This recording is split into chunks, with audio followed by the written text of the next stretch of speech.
RNA or DNA. Yes. And a protein coat on which they have particles to enable them enter a living cell. So you need the nucleic acid, which could be a DNA or RNA, and then you need a protein coat for you to have a virus. Okay. All right. Now, so since that is the case, does that mean that we have viruses all over? Thousands of millions. Millions of viruses? So right now there might be viruses right here. Yes. Also, actually, the body then is supposed to have been made to be able to handle viruses. Exactly so. Can you educate us a little bit on that? Yes, as said. They're all around.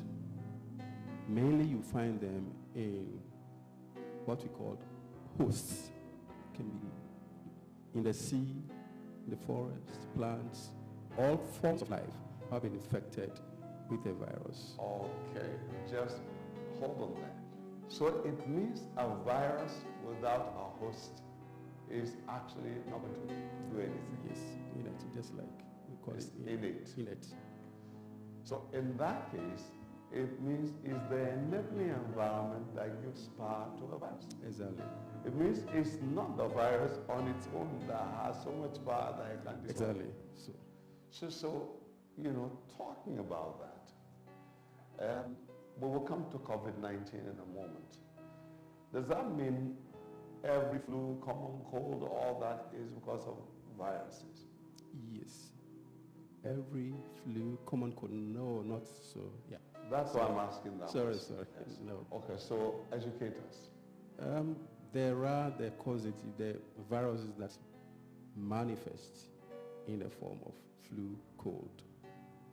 And as we know, the nature has made, God himself, as we know, made the body able to manage exposure to viruses and conditions of life. But normally when the system, immune system, the defense system. Okay, so you just introduced a new word there, immune system. Yes, please. Now, everybody has heard immune system. You also said that's the defense system. Can you explain that? Yes, it's a composite, a complex system that has many branches, cells, and respond to conditions that can adversely affect the body. So if you're talking about security system, for example, exactly. We have security threat. You know, those who are supposed to be responsible for territorial integrity of the body, just like we have soldiers for the territorial integrity of the nation being preserved, you know, are actually part of the immune system. Exactly. Soldiers of the system. Soldiers of the system, to protect the system. Very good. Maybe we should have a little input from Professor Asare. I'll come right back to you in a moment. You know, if you're talking about the immune system, you know, and viruses, because we're going to come to the aspect of, you know, COVID-19 and what it's all about. What really do you have to say concerning the immune system? What is your take on, you know, the soldiers that God has already provided for the body? So well-knitted army capable of dealing with every external threat. It is the integrity, the quality, the strength of the internal immune system that will determine the disease outcome. So, actually, the disease in itself might not be able to inflict so much harm on you. It is dependent on how robust your security system is. Precisely. Which has to do then with your immune system. If the immune system is jacked up, if it is at its optimum, it means that there's a lot of resistance that will be meted out to any possible invasion. So we have bulletproof cars, bulletproof, you know, houses, windows, we have bulletproof trains, bulletproof vest, all that. Can we have a bulletproof immune system then? It's possible to build a bulletproof immune system. It will depend on a lot of things that we do, including what we eat, what we drink, lifestyle practices, exercise, what we may take as medication, etc. All those will affect our immune system. So lifestyle affects the immune system more than anything else. So that when it comes to even the aspect of invasions by viruses, let me go back to the virologist. Since you have said it depends on the state of our immune system, it means if there is a lowering of our level of immunity by some invasions that were already there, like lifestyle diseases. What are some of the lifestyle diseases? High blood pressure, hypertension, diabetes, all of that. If you already have that, because from what we've been reading, especially from the scientific sites, like sciencemag.org and some of those others, you will realize that some of the nations that had such a high fatality rate, they had so many people that were in that bracket of lifestyle diseases. So they did not have that level of immunity. Can you compromised? So the immune system had been compromised. And if your defense system is already compromised, what happens, please? Anything enters and does whatever it likes. So that will be without check. Okay, so if we talk about COVID-19, because everybody is talking about COVID-19 right now, which is the coronavirus. Can you tell us a little bit about coronavirus? Either one of you could actually talk to us. Let me first say, by nature, we may all know what coronation means, crowning. So viruses normally are named using systems, origins, founders, discoverers, and things. This one got its name from how it looks, like a crown. So one will wonder whether it's the king of all the viruses. Yes, but actually... Is this the first time that there has been any coronavirus? Not. Genetic or genomic studies, genome. Yeah, genome. Yeah. Genome of any species, including humans. Yeah. Looking closely at the genome of the COVID-19, the virus, looks very similar to two earlier viruses discovered, and even one of its names is SARS-CoV-2. SARS, which is SARS, Severe Acute Respiratory Syndrome. And its neighbor virus is MERS, Middle East Respiratory Syndrome. They all are respiratory diseases, and they are similar in genetic sequence to the COVID-19. So this has been named 2. SARS-CoV, Severe Acute Respiratory Syndrome, is the original coronavirus. And they are similar to a very high degree, at least 96% genetically similar. So this has been named number 2. So that is not the first. So it means that actually there has been coronavirus around for a very long time. So it's just that this is a new strain of COVID-19 because it came in 2019. This new strain was discovered in 2019. Now, does this particular Wolfgang Wodardt, what was his name, a pulmonologist, German, that seemed to have said that, in fact, even some flus have coronavirus inside. Is that true? Not this particular strain. Yes, exactly. Yeah, because of them. Exactly. So in that case, then actually it means then it is something that with the right kind of immune system you can overcome. Exactly. So even the COVID-19 can be overcome with a robust, I want you to talk to that. Some are recovering. In fact, the figures we have, one wonder why a parent will have and a child will not. Children will know the cells that differentiate to give strong immune system are active in children. And the figures show that it increases from no record yet from 0 to 9. It could be that recently we have 1 or 2. But 10 to 19, 20 to 29, 30 to 30, up to, and most of the mortality comes in the age at 80 plus, who have weakened and basically lack of dividing cells to respond to this new pathogen. So they have compromised immune system.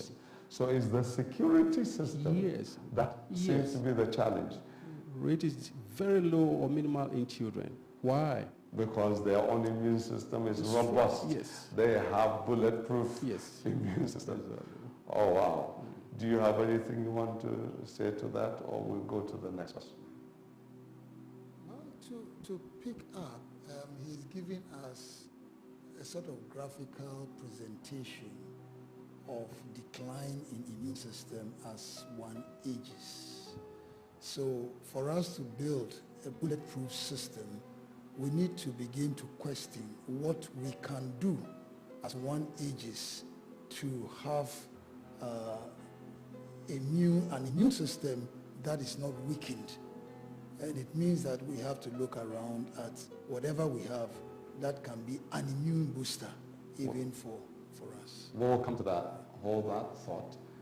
So far, what we have said, for those of you that are viewing this broadcast right now, is the fact that viruses have to do with some basic things that people need to understand, that they are in it without the host, the enabling environment. And the fact that these viruses are all over the place already anyway. What you need is to ensure you have an immune system that is robust. Why? Because we're talking about viruses biologically. If we're talking about viruses technologically, those who are technologically savvy, you know about viruses, viral attacks and all that. And what you need is antivirus. You need to ensure that the software is such that it's up to date and you are renewing every time. So that's the reason why it appears to me that the viruses mutate. Every year there seems to be new viruses, because without new viruses, is it true that then now you would have already developed immunity to the viruses that were there? That's perfect. That is the nature of viruses. After finding a suitable host, one statement one must note is that viruses are tissue or cell or organ or host specific. Viruses do not just infect or attack any living form. For them to be able to do that, if you have host A specific virus, once they go on, as long as they go on with their replication cycle, one thing about them is the nature of the enzyme that does the replication. They are prone to several errors. Replication means arrange the sequence in the normal order. If A, B, C, D to Z, what performs that is an enzyme. But in the process, these enzymes make a mistake. Instead of seeing A and putting A there, it may put a C. That is error. It's what we call the mutation, a change from the normal order. And they sometimes deliberately do so to give them or confer higher infectivity or survival advantage, because the host has been fighting. So they do change the target of their gene, which is the host, attacked by the host, or even if it's drug. Drugs are formulated targeting particular point in the replication cycle. So the virus wisely may change that target nucleic acid and get a new virus altogether, mutated virus. And sometimes these mutated ones have the ability to jump from their natural host into a new host. So if they jump from bat, from any reptile, and find themselves in the human being, that's what we call viral evolution or emergence. There's an outbreak. The system, the human host, is the natural host for it. Certainly, it will want to survive. It hijacks the host genetic machinery to its advantage. That causes the adverse effect, and it may lead to fatal consequences. Okay. That is a very important point you just made. In terms of the etymology of the word virus, like we started, in the Latin, my understanding is that it came from something that means, slimy liquid, or poison, or poisonous liquid. Could that be the reason why, even for COVID-19, we're talking about things like coughing, sneezing, and all of that being dangerous around people? Because if it is the liquid that is the carrier, it might be microscopic, but so it's not visible to the naked eye easily, but it's still some liquid. I want some bit of, education on that. Certainly, as we have said, they are intracellular parasites, so they multiply inside the cell, but the end stage of the multiplication is exit, budding, come out of the cell, and enter fluids. It could be plasma, it could be blood, it could be whatever body fluid. And this becomes a carrier. If they come out, depending on the site of replication or the tissue or organ of attack, if it's blood cell, then it will be in plasma or blood, whole blood. But if it's, for example, there is other systems, phlegm, saliva, and things, they will be released into these fluids. And certainly if these things are brought out, they have loads of the what we call infectious viral particles, which are called virions. Certainly not all the particles that come out will be infectious. So this is the process. So for the viewers, it's important for us then to realize that, the reason why you're being told to be watchful and ensure that you are circumspect in terms of contact with people, especially when they're sneezing or they're coughing and all that, is because of the possibility of being infected. But I'm sure you've already heard that your best defense is a robust immune system. We'll be talking about that in a moment. But it's just important for you to realize that.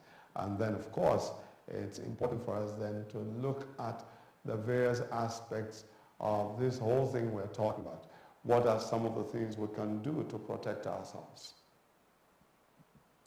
I guess. You want Professor Asare to, okay. Prof.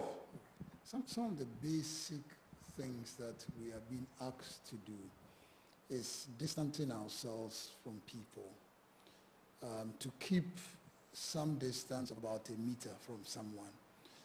This is because if the virus has to be through the sneezing as an aerosol, then one's chance of escaping will depend on the distance from which one is exposed to the site of release. It means that the longer, the further one is away, the more one may be protected. We'll be talking about things like if you want to sneeze, there's a need to use some handkerchief or something so that it will some be tissue. So some tissue, and so that it will get rid of as soon as possible. Yes, so that it's localized and not actually moving to other areas. And then from there, we want to talk about the need for washing, effective hand washing under running water. And then what is effective hand washing? The process of hand washing is not as simple as people often take it to be. One needs to rub the hands, carefully, rub through the fingers, carefully. So, for example, I do that, Yes. and then like That's that, right. and then like that, Yes. like that, Yes. And and the then tongue. even behind first, Yes. like that, Yes. before now the nails, Yes. and then after that the cup of the hand, because it will clean both the nail and the cup of the hand. Yes. Before now I rinse. Yes. Why do I need soap? Soap